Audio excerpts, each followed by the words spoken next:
Okay. As you're coming in, we're going to be starting in 2 minutes flat. So we want you to grab your dinner and then grab your seat. Make sure if you did not already grab one of these slips from the table, grab a pen. I'll tell you about those later. We're really excited for you to be here. Thank you so very much for coming. Did you want this?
Good evening, everyone, and welcome. I am Fadrina Sutton, Executive Director for Ladies Learning to Lead, and I'll be serving as your MC this evening. I am very excited to welcome you to the first in a series of candidate forums hosted by a Women and Girls Collective. This is done in advance of the November 5th general election. This forum is brought to you by 14 women and girls serving organizations, and we want to say a thank you to Club 25, Cultivating Queens, Domestic Violence Coordinating Council, Girls to Divas, Ladies Learning to Lead, the League of Women Voters of Tallahassee, Refuge House, She Academy, Sister Girls, Survive and Thrive Advocacy Center, the Junior League of Tallahassee, the Oasis Center for Women and Girls, the Tallahassee-Leon County Commission on the Status of Women and Girls, and Women Wednesdays. This is the first time that this many girls-serving organizations have partnered together to host candidate forums for local elections, but I'm sure it won't be our last. So tonight's candidates are running for the Leon County Commission at Large Group 1 and District 4. We will be asking a series of questions related specifically to women and girls issues. And so we're going to start by meeting our candidates, and then I'll give you the rundown of how tonight's going to go. So let's meet our candidates sitting left to right. We have the Leon County Commission candidate for at-large Group 1, Ms. Carolyn Cummings, who is our incumbent. Thank you. And Mr. David Hawkins. Very good. And for our Leon County Commission candidates for District 4, we have Dr. Isaac Montilla and Brian Welch, who is the incumbent. Very good. Thank you all for being here this evening and making time for this. So I get off easy this evening. I will not be asking the questions tonight. I'm excited to be introducing our moderators. And so we have Miss Andrea Jones. She was the Division Chief of Operations when she retired from the Tallahassee Fire Department. Since then, she has worked in pre-disaster assessment and disaster recovery management. She is a former CSWG commissioner and currently sits on the board of directors for the Oasis Center for Women and Girls. She is also working to achieve her American Academy of Underwater Science certification to continue with scientific and environmental research and protection. Wait for us. Very good, thank you. We also have Miss Terry Craig Guerin, who has been a Leon County resident since 2004. As a single mother to 4 young children, she cares deeply about her community, especially how the community can best serve the unique needs of women and girls. Terry works as an advocacy specialist for Florida's federally mandated Protection Advocacy Agency, providing information and referral to individuals with disabilities. You'll wait for it. Thank you. And on the end, we have Miss Olivia Collins. She is a senior at the McClay School and a Youth Leadership Tallahassee graduate of Class 20. Olivia is also a former legislative intern for Representative Alina Garcia and Senator Mark Rubio. We want to thank you to Andrea, Terry, and Olivia for being here today. All right, so here is how tonight is going to work. We will rotate which candidate gets to answer first. We have a lot of questions to get to, so we do ask the candidates to abide by the time limit stated for each question when it's asked. There are timekeepers down here at the table. They'll raise a red flag to let you know your time limit has been reached, and we ask that you complete your current sentence. Don't start a new one. All right, we'll wrap it up, and then we'll move on to the next candidate who will be called. Everyone should have also received a slip of paper to write down a potential question for the candidates. Volunteers will collect these shortly, and we'll ask a lightning round of questions towards the end. If you, after our prepared questions. Okay, we are also live streaming on 3 of our partners' Facebook pages. We have the Oasis Center for Women and Girls, the Council for Status of Women and Girls, and Women Wednesday. So a hello to all of our virtual viewers. If you have any questions, virtual viewers, please type them in the comments and we'll add them to the pot for selection for our lightning round. We want to give a big thank you to Tam Smith from Women Wednesdays and Temerity Company for your assistance and in-kind services with live streaming this evening. We are super excited to have so many viewers joining us from home or wherever they are. All right, so are there any questions from the audience or our candidates before we get started? Everybody got it? All right, perfect. So we are ready, so we're gonna get started. So we'll begin our first question with Miss Olivia. So the first question is, what do you believe is the most pressing issue for women and girls in Leon County? And how do you plan to address it as a county commissioner? This is a 45-second response, and we will start with Commissioner Cummings.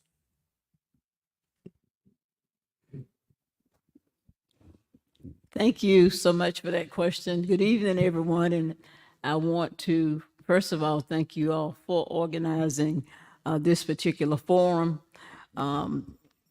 Our nonprofits that support our women and girls are very important and very essential here in Leon County. I think as a whole, what's important for our women and girls is that we build self-esteem. They're able to build self-esteem in the organizations that they affiliated with. They're also able to look at other individuals as role models and recognize that they can be anything they want to be and they can achieve anything they want to achieve. Thank you.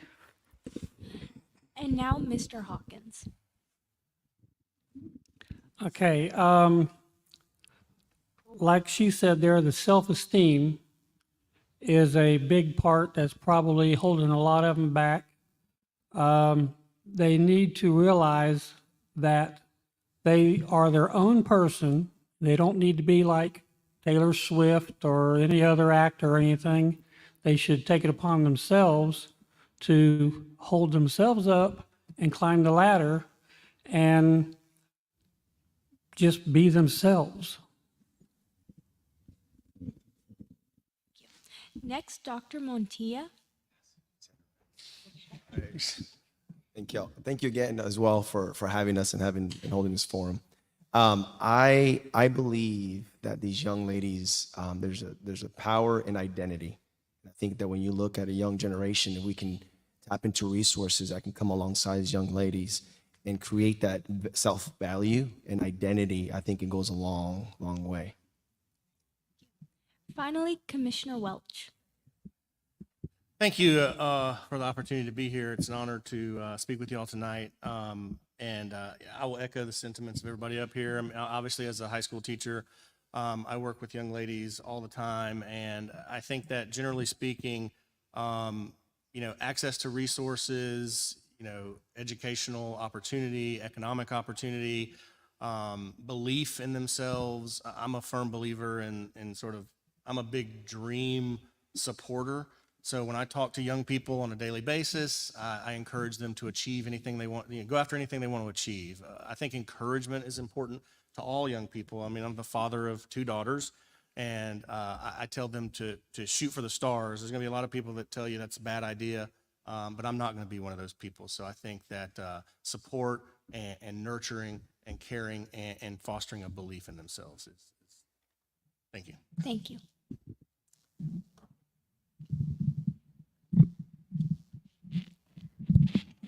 What policies or initiatives would you support or have you supported that accommodate new mothers in workplaces? This is also a 45-second response, and we will start with Mr. Hawkins. I know back in the 70s and 80s, a lot of corporations used to have daycare inside the corporation. I would like to see that come back. So, because most of the money spent now is on daycare. The state used to have its own daycare over there just off Gain Street. And I knew a lot of ladies and gentlemen that had their children in there, and they loved it. It saved them a lot of money, and I'd like to see that come back. Commissioner Cummings? Thank you for that question.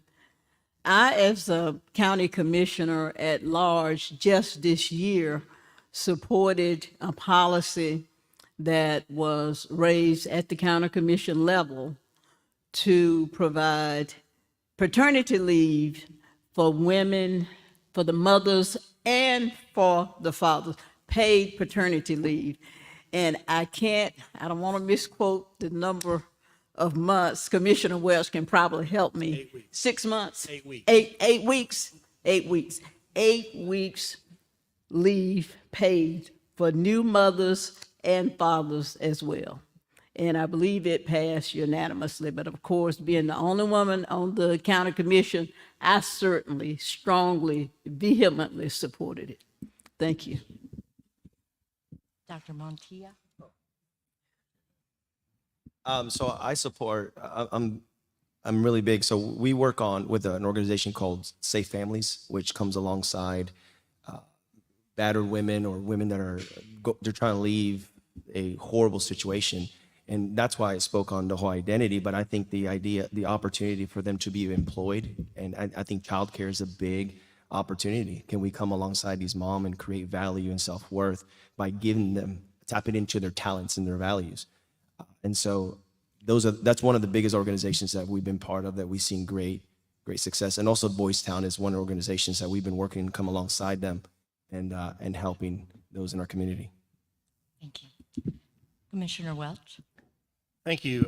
As Madam Chair mentioned, we were certainly very proud of the Leon County Commission just this year to approve, I think maybe one of the few county commissions in the state, a full 8-week paid maternity leave policy for our employees. Combine that with $60,000 in funding that we've provided to the Survive and Thrive Advocacy Center on the county commission to ensure that all of our vendors, to ensure that everybody that they can gets trained on how to spot human trafficking and things like that. We've had discussions at the county commission about child care reimbursements and dependent care reimbursements and things like that. Anytime, obviously, as an employer, you can help your employees make their lives easier, give them more time to be with their families at the beginning, which we know is very important for fostering good relationships at early childhood, that time together. We'll support that. Thank you.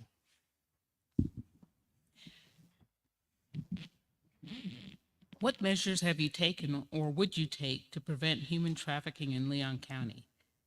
This is a 30-second response, and we'll start with Dr. Montilla.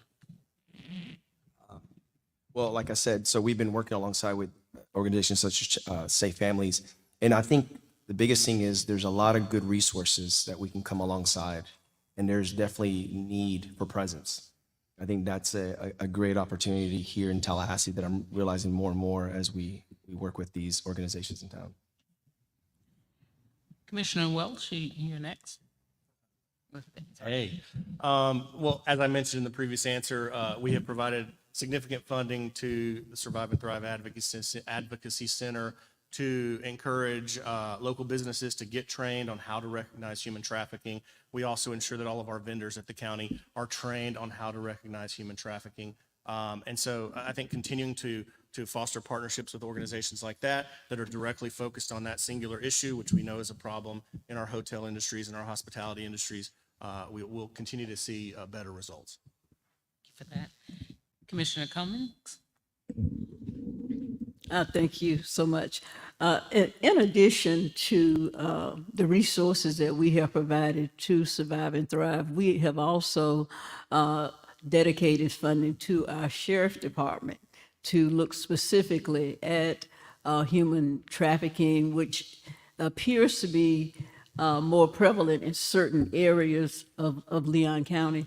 And so they have focused on that particular area. I certainly support funding for that area, and I've supported funding for many nonprofits that look at safe and security for our families and for our children as well. Recently, at a very recent county commission meeting, I presented a proclamation on behalf of the county commission in support of advocacy against human trafficking.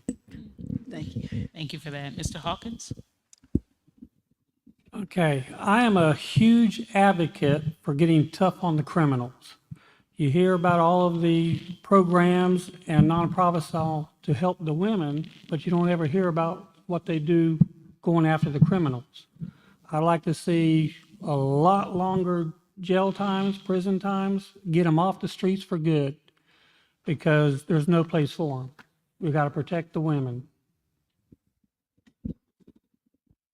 Our next question is, what experience do you have working on policies or programs that help ensure women experiencing domestic violence are safe?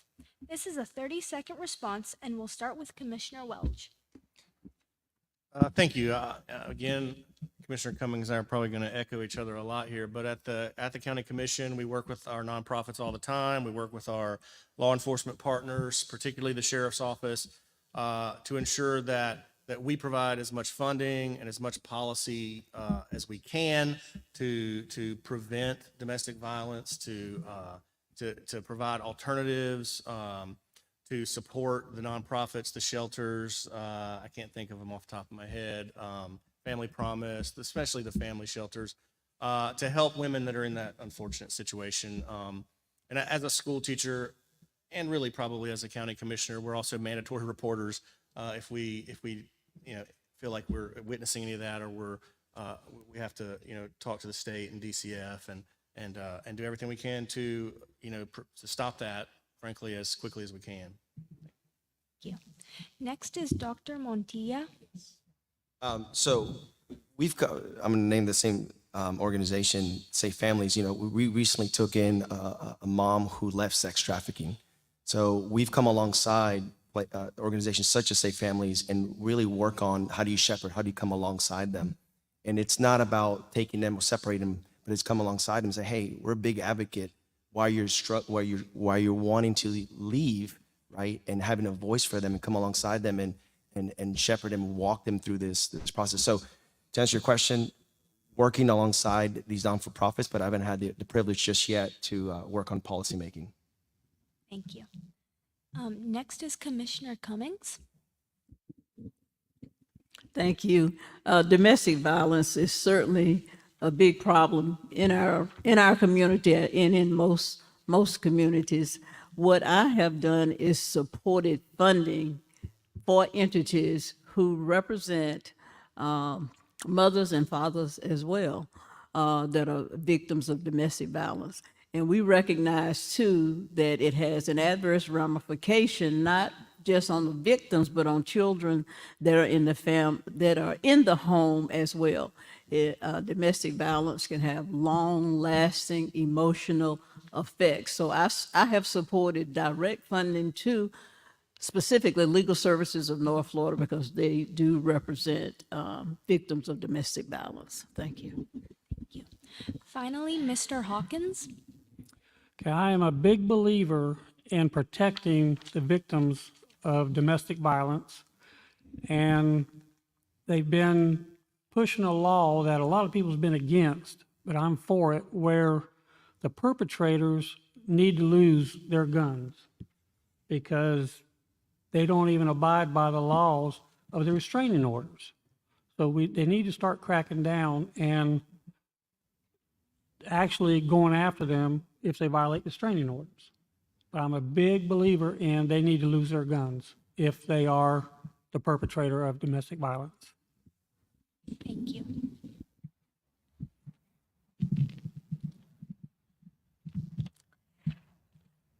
Okay. Do you believe local governments should provide programs or policies to increase access to menstrual products for women and girls? And if so, what kinds of programs or policies? This is also a 30-second response, and we'll start with Commissioner Cummings. Thank you for that question. As a matter of fact, Leon County Commission has provided funding that has resulted in those products being included in most of the high schools and I believe most of the middle schools here in Leon County. I certainly was supportive of it, and it's very essential, I believe, service to be in our high schools and middle schools. Mr. Hawkins? I'm going to echo what Commissioner Cummings said because I'm a supporter of that. And I can remember back in '79, it's showing up in our school when I went to Lincoln. And some people were against it and everything, but it's, you know, it's a natural part of life. We ought to do something to help. Dr. Montilla? Love it when y'all say it right. Yes, the answer to that question for me is yes. And then not only that, but I will take it as far as saying, what can we also implement to what I like to consider take the training wheels off? Like, how can we empower them to be able to do more, right? So come alongside them, help them in the beginning, have these programs set in place, and then how do we shepherd them to, again, to be able to do more beyond that? Commissioner Welch? Thank you, ma'am. And as Commissioner Cummings said, we're very proud at the Leon County Commission to directly fund period poverty and sort of fight against that and provide those kinds of products in all of our county facilities. You know, and the county operates the courthouse and annexes and the jail. And I'm not sure, Commissioner Cummings, but I'm pretty sure we partnered with Leon County Schools to give them some funding for that too. I know it was a big issue. It's only been a big issue really that's been brought to light in the last 3 or 4 years, I know, since we were elected. And it's something we take very seriously. It's crucial to a young girl's confidence. Again, I work in a school, I have a bathroom right across the hall from my classroom, and it's very important for their confidence and their mental and physical health that we support them in that issue. Thank you. Thank you for that response. What policies do you support that ensure Leon County is a safe and inclusive place for LGBTQIA+ girls and women?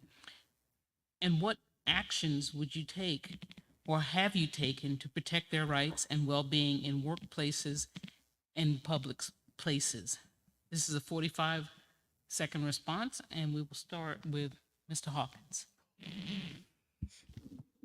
I really don't know the policies that have been out there, but I do support advocating for their protections and anything they may need to be able to move forward in life. They don't need to be held back. And I think there should be programs to protect them and their rights. Commissioner Cummings? Thank you. Being a woman and also being a minority, I certainly advocate for equity, diversity, and inclusion, which would include the LGBTQ community and all individuals to be treated equally, to have equal access, to not be discriminated against in any respect. And I believe on the Leon County Commission, we certainly advocate for equality for all individuals. Thank you. Dr. Montilla? I'll answer that with, there's 5 things I tell my kids. We're really big in our faith in our home. So I always tell them, always have faith. Number 2 is remember who you are. Number 3 is always love. 4 is always forgive. 5 is always work hard. So I'm all about advocating for the value of a human being and whatever that may look like, because value of life is very important to us in our household. Yes, I guess you can guess. Thank you. I think that, you know, at Leon County, we've made a pretty specific point to really embrace diversity of thought and how we treat people. From a specific policy standpoint, I don't know if it's kind of a presumption in our courthouse, in our chambers, and in our organization. I can tell you Leon County Schools, I would like to say, is the same way.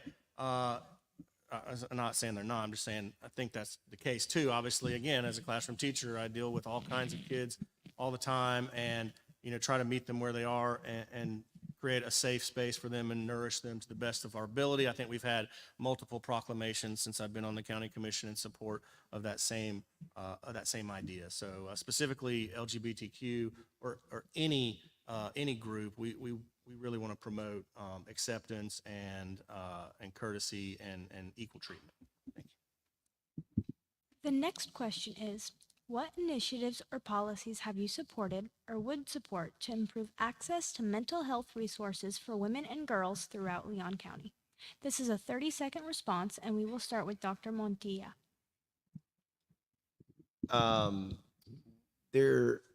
That area itself, I'm finding more and more about, but I would say that through my clinic, I'm a chiropractor in Tallahassee.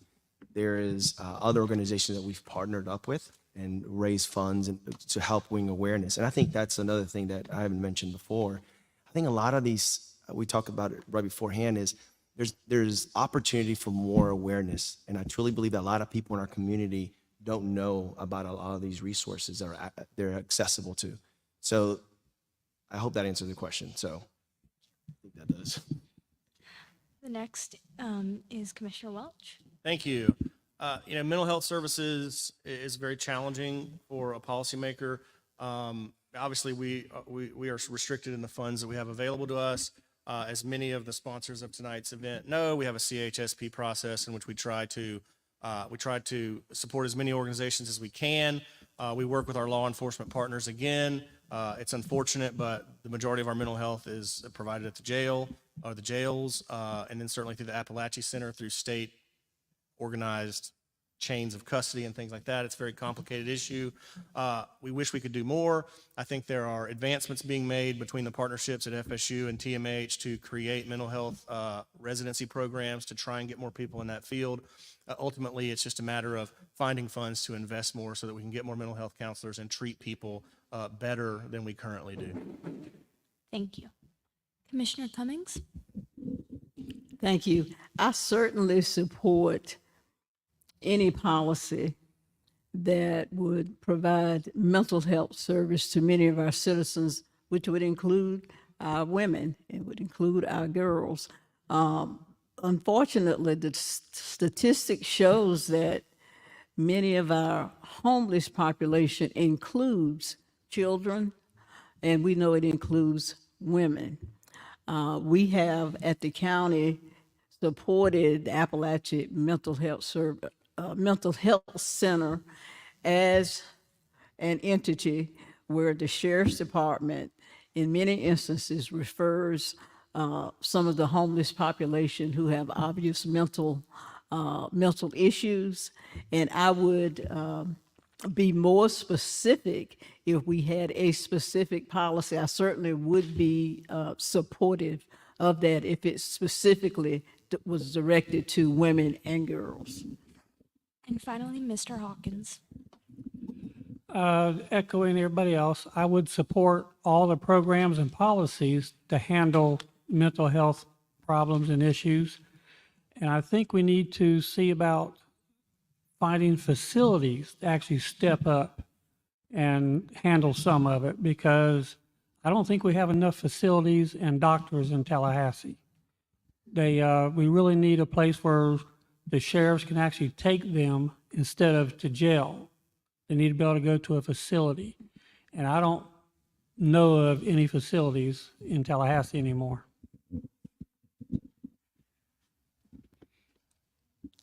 We touched on it briefly a little earlier, but women and families in our community are dealing with a child care crisis, and it often provides a significant obstacle and barrier to women and girls to establish independence and employment. What policies or initiatives do you believe should be put in place to ensure there is access to high quality and affordable child care in Leon County? This is a 45-second response, and we'll start with Commissioner Welch. Thank you. Well, as we did mention earlier, early child education, early child care is very important. It allows mothers to go back to work sooner. It's an expensive proposition, as you know, in the private sector. County governments are constrained with our finances. Perhaps we could seek partnerships with the state or the federal government to try and find ways to help reimburse our employees. I think that as business owners or individuals, we can do as much as we can to try and lessen that burden, because it is a significant problem.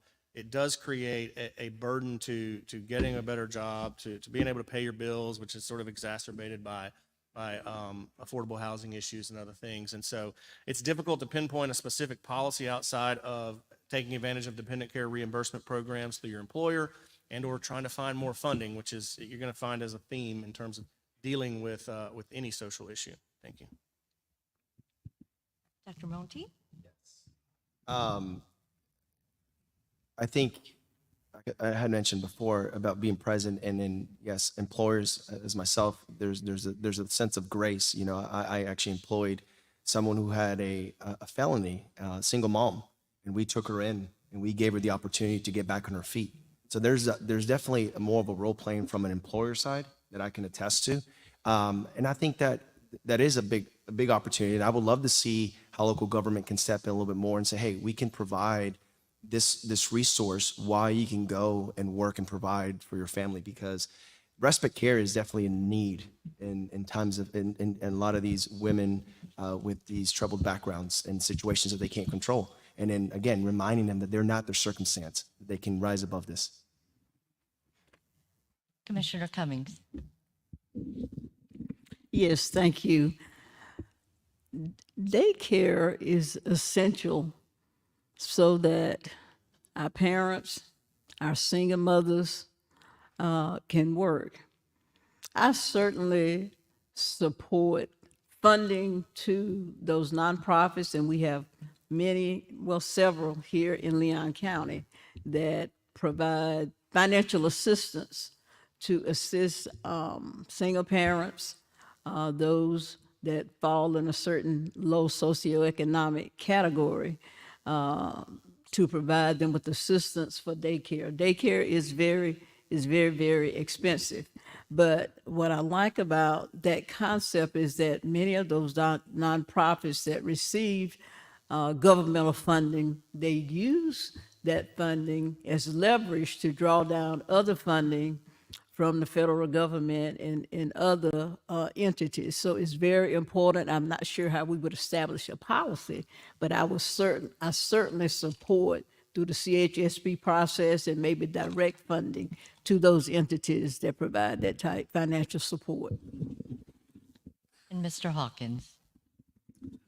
Like I touched on earlier about getting businesses and corporations to start back their daycares, I like to even see it like in the state offices and even in high school, where students are having kids now. They can bring them to school with them, and you can even have some of the more advanced students even help run the daycare for credits. And they're starting to, like Commissioner Cummings said, daycare is getting really expensive. I dated a girl back in 1985 who had a 16-month-old, and she was spending $400 a month back then, and she couldn't afford it back then. She would have loved to have had a daycare at her job.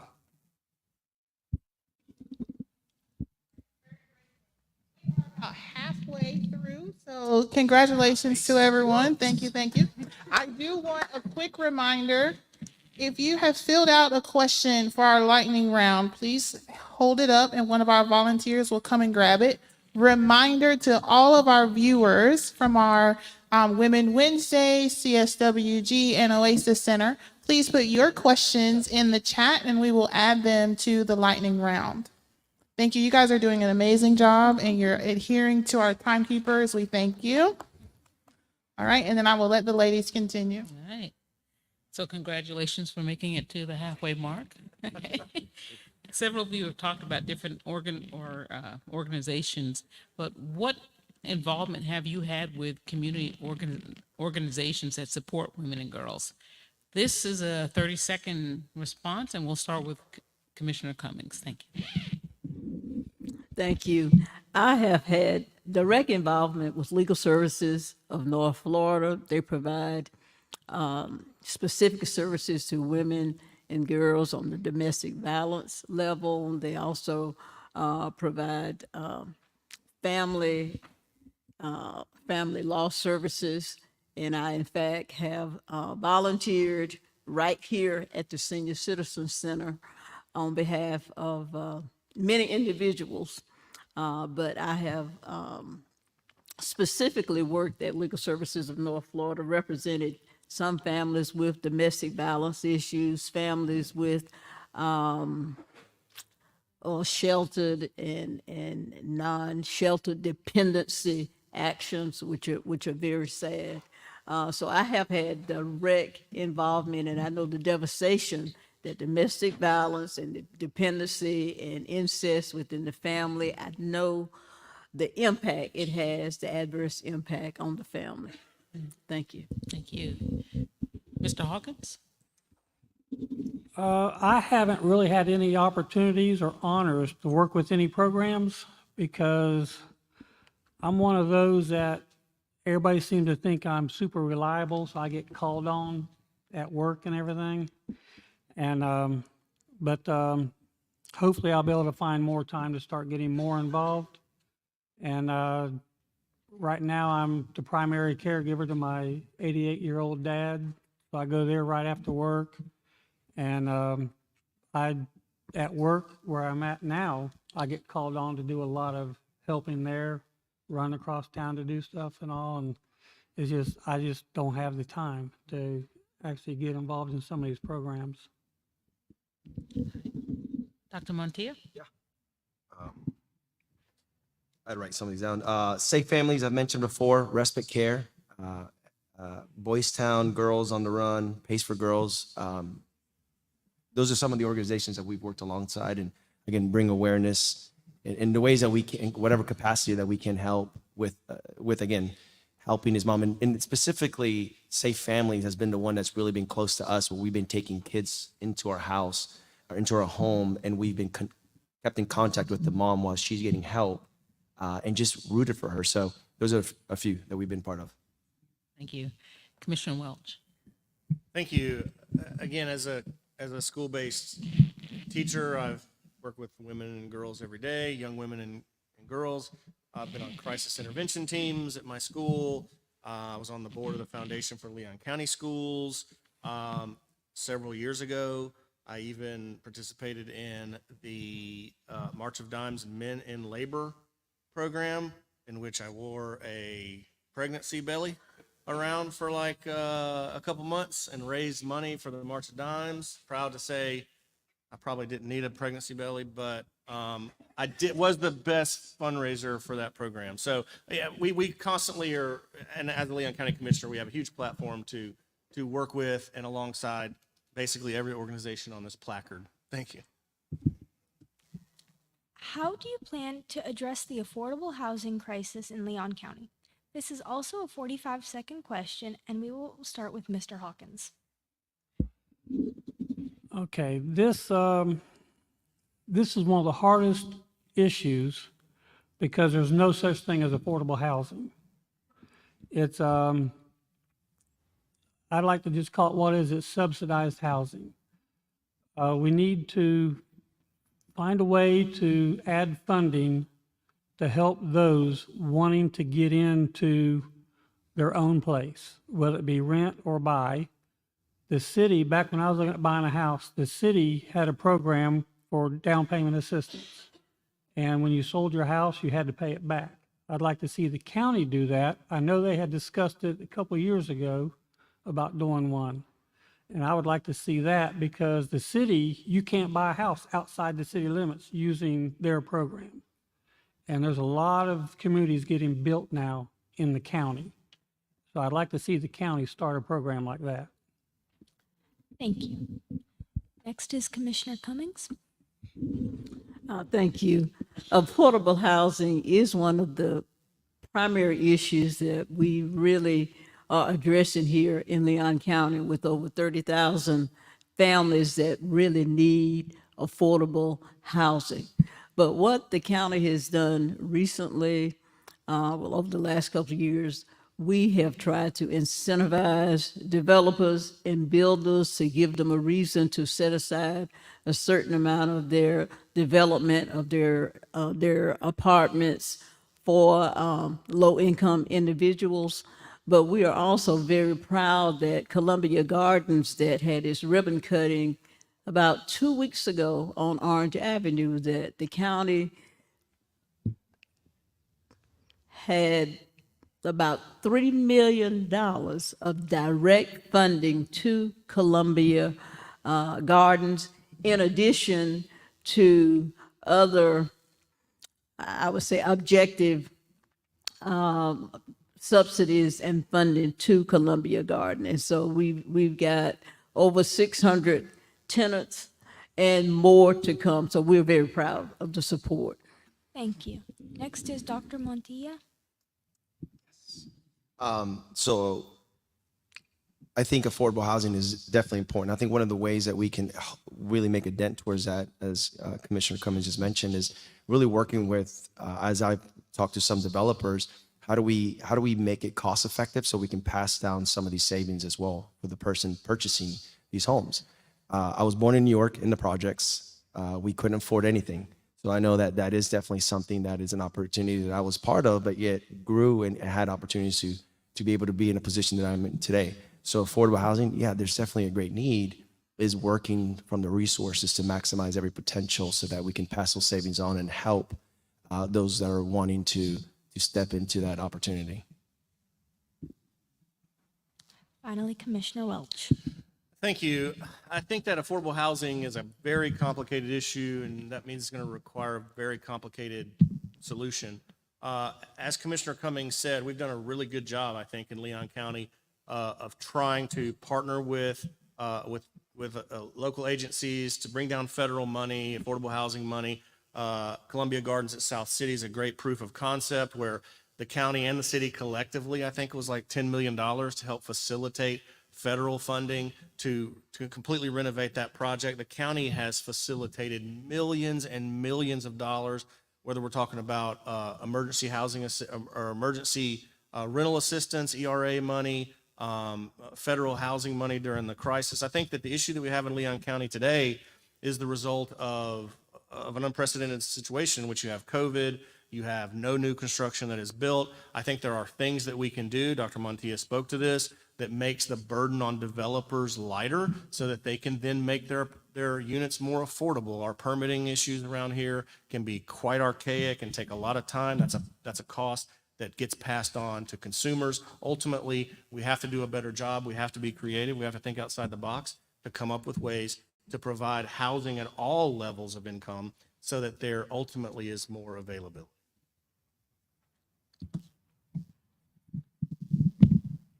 As a county commissioner, what is the most important goal you hope to achieve in supporting women and girls throughout Leon County? This is a 30-second response, and we'll start with you, Commissioner Welch. Thank you.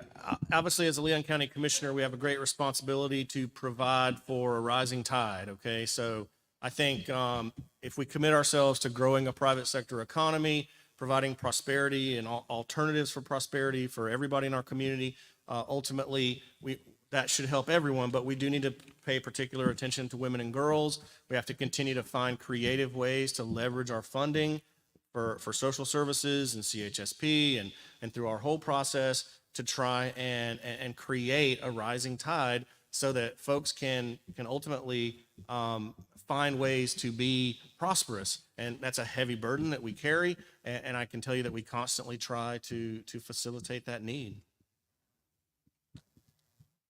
Dr. Montoya. Listen, it's okay. I accept it. I would say that there's an opportunity. I echo what Commissioner Welch says. I would take it a step further and say, I think there's greater opportunity to be present. Like, I really believe also we haven't touched a lot on is also the father figure or the male part where you can invest in men, right? That oftentimes they're absent in these relationships. And so I think there's value in the whole deal of not only women, but the men, the children that are involved. And so for me is, again, walking boots on the ground and being present and see how we can come alongside them. Commissioner Cummings. Thank you. As a county commissioner, and of course, as a woman, I certainly try to be cognizant of the issues, oppression issues that affect us. However, I think we largely, or I know I largely depend on you all, our nonprofits that work with our women and girls every day. You're familiar with the issues, and I depend on you all to call me. And I have had phone calls, Zooms with many of you.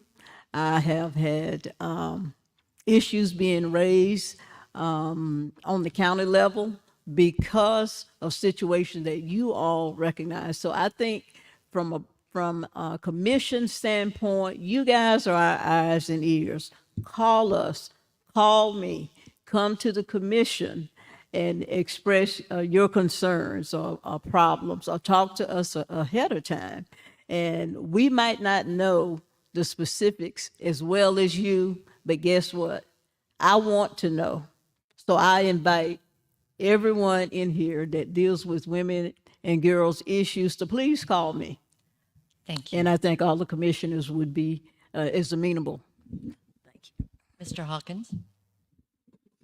Yes, I would like to see,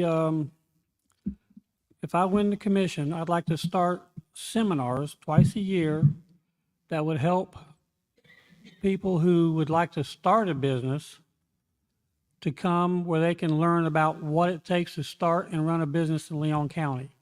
How many people you have to be involved with, who all can shut you down, who all can help you, where you get other business owners come in and talk. You have people from DOR come in and talk to you about the taxes. People from Department of Health come in and tell you what all's needed and help you get started on the right foot and the right foundation to get your business started. And even start a program where women and girls can go to Lively and learn career paths there, whether it be welding or carpentry or anything else in between. There's a serious lack of beds for women experiencing homelessness. What is the responsibility of local government in addressing this epidemic? This is a 45-second response, and we'll start with Dr. Montilla. Yes. So I'm also been part of Sleep in Heavenly Place. I believe that's what the P stands for, where they actually make bunk beds, and we're actually they're about to do another one. And so companies come in and pour into these resources, and they provide beds for children that don't have beds. And so there's resources such as that we can, again, goes back to the education and being a bridge to these opportunities. And so we've been part of that, and we've been actively working, and they're looking for more volunteers to help build these beds. So there's already an organization that's really working on that, and we've seen great success with that, which after we build them, we can actually deliver to the single mom or single parent and help these kids get off the floors. Yeah. Commissioner Welch? Thank you. I mean, the short answer to that question is we have a tremendous responsibility to ensure that particularly our women and children have a safe place to stay at night and a roof over their head. Kelly Oddie would tell you that 3 years ago, or early in my tenure on the county commission, this issue came up, and it caused me all kinds of consternation, the idea that there was a woman with a child sleeping outside. I'd like to think that we provide as much capacity as we can. That's probably not the case, and it is incumbent upon us to find ways, particularly for women and children, to ensure that they have a roof over their head at night. Obviously, we are expanding our rapid rehousing programs, our offerings for getting people off the street. There's a new law that took effect today that's going to significantly impact how we deal with homelessness in our community. But ultimately, we do need to pay a particular attention to women and girls who are experiencing abject homelessness. Mr. Hawkins? Okay, I've thought about this several times over the years, where I would like to see the county and the city and the state and all get together, buy land, and get it plumbed and wired where you can fit travel trailers on them. for the homeless. So they have a roof over their head, they have utilities and power, and they're safe. And it seems like they just rather let them sleep out there in the woods. 2 or 3 acres of land, we got plenty of that. Just run some electricity out there, some plumbing out there, and put some travel trailers out there. It doesn't have to be super fancy. They just need to have a roof over their head. Commissioner Cummings? Thank you. I certainly agree with Commissioner Welch that government does have a major responsibility when we're looking at women and girls living on the street that are homeless. And as I indicated earlier, it bothers me. I cringe at the thought of girls sleeping in cars or sleeping outside with their parents because they can't afford housing. But I think we have a responsibility as a government also to continue to fund all the great agencies that address those specific issues day after day, night after night, month after month. Government cannot do it all by itself. So I applaud all of our nonprofits whose aim, whose goal, whose policy is to alleviate some of those issues as it relates to homelessness for our women and for our girls. Thank you. Thank you. The next question is, do you believe the county should provide programming to ensure diversity, equity, and inclusion in its workforce? This is a 30-second response, and we will start with Commissioner Cummings. Your voice went out at the end. Oh, it did. Which part did I cut? You said I'll just read programs the for thing again. equity. Okay. Do you believe the county should provide programming to ensure diversity, equity, and inclusion in its workforce? This is a 30-second response, and we will start with Commissioner Cummings. Thank you for that question. I'm not sure about the programming that the county should provide, but I do believe under the leadership of our county administrator and our staff, our executive staff, the county does exercise and does recognize the importance of equity, diversity, and inclusion in the workplace. And I think if you look at the makeup of the county staff, it's very evident that that is important to the county government, to Leon County government. Next up, Mr. Hawkins. Yes, I definitely believe in DEI. Working for the state for 37 years now, I've seen it become more prevalent since COVID.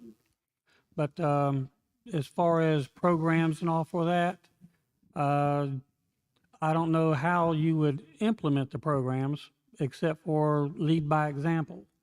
Get it in the schools and other corporations and businesses and just out amongst the people. But I do believe in DEI. Thank you. Next up is Dr. Montilla. For me to answer that, I would say that not sure about programs about that, but it goes back to how are we educating, how are we coming alongside a younger generation in creating value and how they see each other. So. Thank you. Finally, Commissioner Welch. Thank you. I think Commissioner Cummings pretty well hit this on the head. Leon County government, I think we're so conscientious about creating a government, creating an organization that reflects our community. I think that specific programming is not necessary in Leon County government. Now, whether that's necessary in other organizations or other governments around the state or around the country or wherever, I think that's a reflection of their values. But if you look at Leon County government, I think if you look at Leon County in general, we're very conscientious about creating an organization that mirrors our community. And we have all kinds of diversity through our organizational chart. We have African-American assistant county administrators. We have African-American department heads and leaders. We have women. We have a wonderful, beautiful woman on our board. We have African-Americans on our board. We are in and of itself a reflection of our community. Thank you.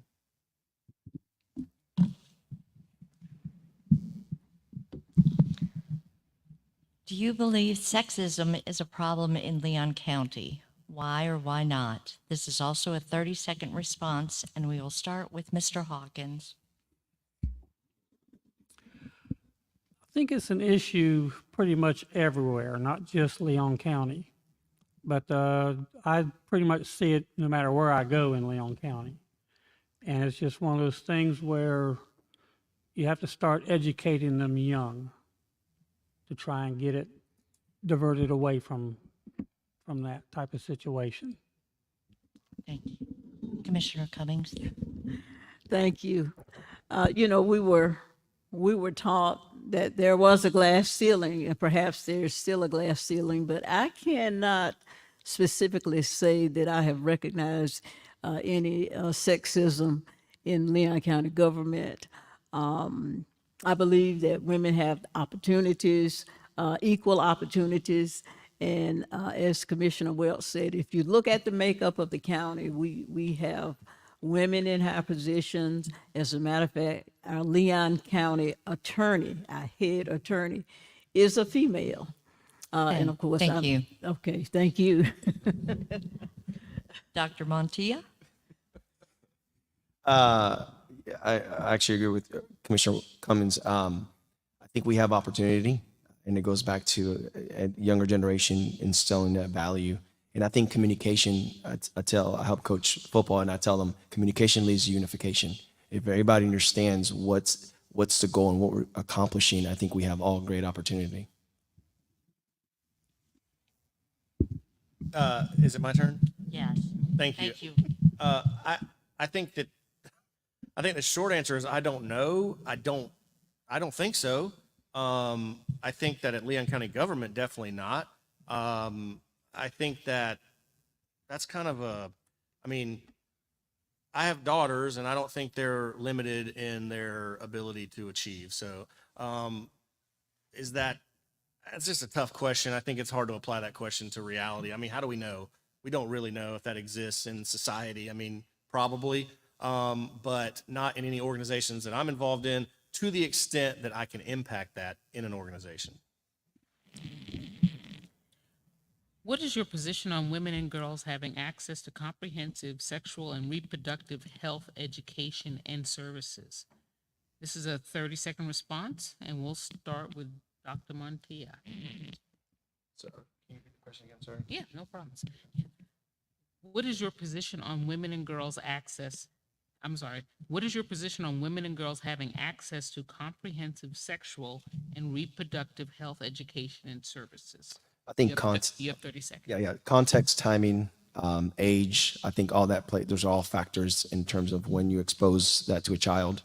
You know, that's the way I would answer that question. So, I mean, we had it when I was younger.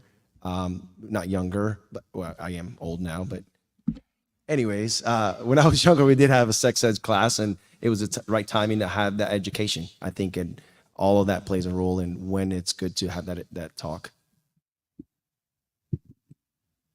Commissioner Welch? Thank you. The short answer to that question is yes.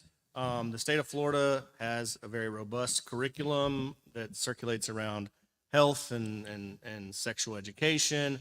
There are unlimited amounts of studies that show that comprehensive sex education has a much better impact on outcomes, childhood pregnancies, teenage pregnancies, than abstinence-only education. That's why it exists in the Florida Department of Education's curriculum. That's why we all went through it when we were in school. And I think that those curriculums are geared towards specific students at specific ages, so that's all inherent. Thank you. Your response, Commissioner Cummings? Yes, I believe in access, but I think there might be some parameters as far as the age of the girl or the age of the children in school. And so I think maybe some parental consent might be required depending on the age, but otherwise, yes, I believe access is knowledge, and when you have that knowledge, it can, in the long run, prevent some other adverse effects with girls. Your response, Mr. Hawkins? I echo everything they said. Age and timing is everything. And I had sex ed when I was younger. I think I was too young because it scared the crap out of me. So I think age and timing is everything. Thank you for that. Thank you very much. Didn't they do a great job? Awesome. All right. So again, thank you to our candidates and our moderators. You guys have done an excellent job thus far. It's now my time to shine. Okay. So we have several questions for our lightning round. We're going to do our best to start working through them. How we're going to do the questions for the lightning round, I'm going to read it out, and then I'm asking for 1-sentence answers. So I'll let you think about it. 1-sentence answers, and then I'll also alternate who starts, okay? All right, so our very first question comes from our audience from home. Super excited about a question from the interwebs. So the first question says, there is only one woman county commissioner. Why does this matter? And I'm gonna start with Commissioner Welch. Well, why does it matter that there's only one? That's a strange question because only one has been able to successfully get elected. I think that you've had a great history on the Leon County Commission of females. Commissioner Dozier only recently narrowly lost an election for mayor, who was a 12-year county commissioner. Marianne Lindley left office when I took office in 2020 after an 8-year term. So I think it's just a matter of encouraging women to run for office. And I think if the more women run for office, the more women would win office. Very good, thank you. Dr. Montilla. Yes, that's awesome. Opportunities, I would say that this is my first rodeo running for a political seat, and I will tell you that it's definitely not for. There's a lot that comes along with that, and I think that I actually echo what Commissioner Welch said, is there's previous female commissioners that have taken that torch and gone the race, and I think that's just where we're at right now. Is if more females would run and take that challenge, I believe that we could have a different outcome. Thank you. Mr. Hawkins. I believe the answer to that one is there's not enough running for office. I mean, it's not hard to qualify. You just have to be brave enough to get up here and talk and get good on your stance and everything, your platform. And this is my 3rd time running. And granted, I'm not a female, but I think a lot more females ought to run. And it's worth even just trying to run. It's worth trying. Very good, thank you. Commissioner Cummings. Thank you. Yes, it matters. Women have unique perspectives on many issues. Women are compassionate. Women are considerate. Women at the table can bring a whole different outlook on any particular issue. So I believe it's important that we encourage women, and that's why I feel it's so significant that our organizations that nurture our women and girls continue to do so, because you are building self-confidence in those girls as they become adults. Thank you. Thank you. All right. Our next question. What is your position on the Amendment 4 ballot initiative? What is your position on the Amendment 4 ballot initiative? And we'll start with Dr. Montilla. I would just answer that question with, I value all life. Okay, thank you. Oh, I know. I'm sorry. I put my head down. Commissioner Cummings. I am supportive. Very good, thank you. Yes. Mr. Hawkins? Personally, I am pro-life, but I'm still haven't made up my mind yet. Okay, thank you. And Commissioner Welch? Thank you. I think it's important to understand that's a difficult question for people running for the county commission because no policy that we pass on the Leon County Commission will impact statewide abortion rights or federal abortion rights. So I think it's an unfair question, number one. And the short answer to that question is yes, I'll support. Okay, thank you. All right, next question. Let me look at the time. I think we got two more maybe. Okay, what is one policy you would push for to address the wage gap between men and women in the county administration, and why? What is one policy you would push for to address the wage gap between men and women in the county admin, and why? And we'll start with Mr. Hawkins. That's a really hard question because I work with women doing some of the same stuff that I'm doing, and they're making more money than I am. Okay. So I don't know what policies you can use except for equality. It's, you know, if you're doing the same job, you're doing it just as good, you should make the same money. There shouldn't be a gap. Thank you. Commissioner Cummings? Yes, thank you. The first step would be to determine whether or not there is a wage gap and in what area the gap occurs. And if there is a gap, then generally what you do is a desk audit and you do a comparison of what the women are doing, the work, if it's the same job title, whether or not the job duties and responsibilities are different. And based on that, then you make a determination of whether or not there is some wage disparity. But you have to, I think, factually look at the situation first to make that determination if there is a disparity. Okay, thank you very much. Commissioner Welch?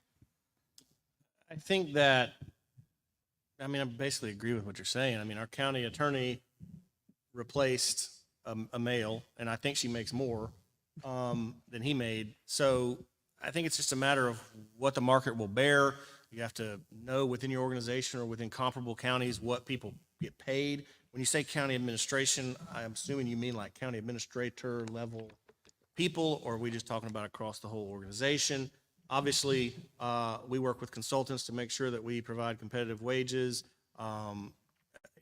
comparable to other counties that are like size. So I think that that's just a responsibility of your human resources department to ensure that you have adequate compensation packages available for people and that you pay people based on their worth. Very good, thank you. And Dr. Montilla? I think I'm the only one going to ask you. Can you repeat the question? It says, what is one policy you would push for to address the wage gap between men and women in the county admin? Yeah, I think three things that I'm really big on is gather, study, and implement. I don't know what the age gap really is with the pay gap in that response, but I can tell you as an employer, we set certain standards that anybody can achieve, male or female. And so based upon that, I would say that I would bring that to a public sector, which is let's study what we have going on and how can we fill in that gap by ensuring that they all have the same opportunity. Very good. Thank you all very much. Thank you. All right, so we are at time. So thank you everyone who did submit questions. We will use these in some of our future candidate forums. So thank you for those thoughts. Before we go, I do want to have some thank yous. First, we just want to thank again our candidates and our moderators for making time today and being here with us. We are excited to be informed voters, and we thank you for sharing your thoughts on things that affect women and girls. Okay, so some other thanks we want to do. Special thanks to Miss Christy Carter and the Senior Center of Tallahassee for hosting us tonight. Thank you. We also want to thank our timekeepers, Miss Emily Light and Rebecca Gallant. Thank you. And all of our other volunteers, special thank you to JLT. I do have a few announcements. Oh, yes, thank you for JLT. They manned the dinner table well, and they also helped set up the chairs, so thank you. All right, and then I do have two announcements. We have two more forums, okay?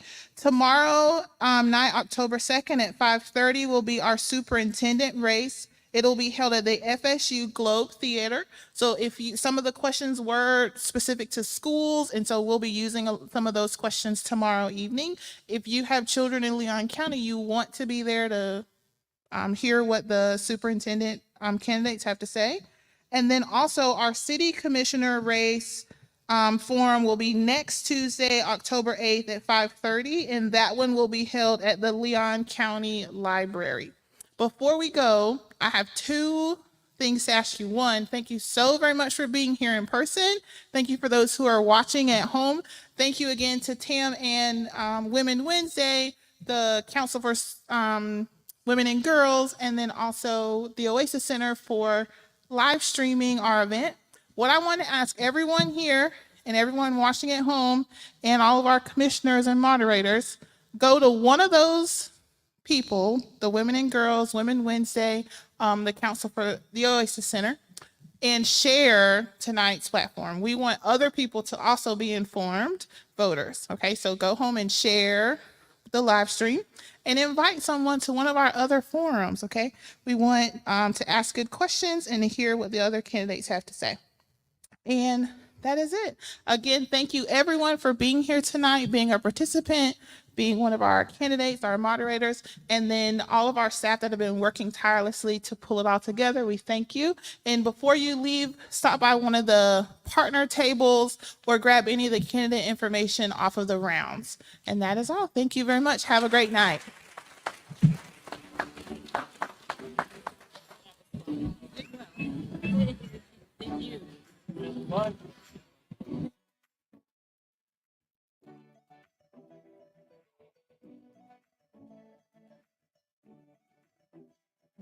Can I have all of my volunteers to come to the stage real fast? I want to get a group photo, please.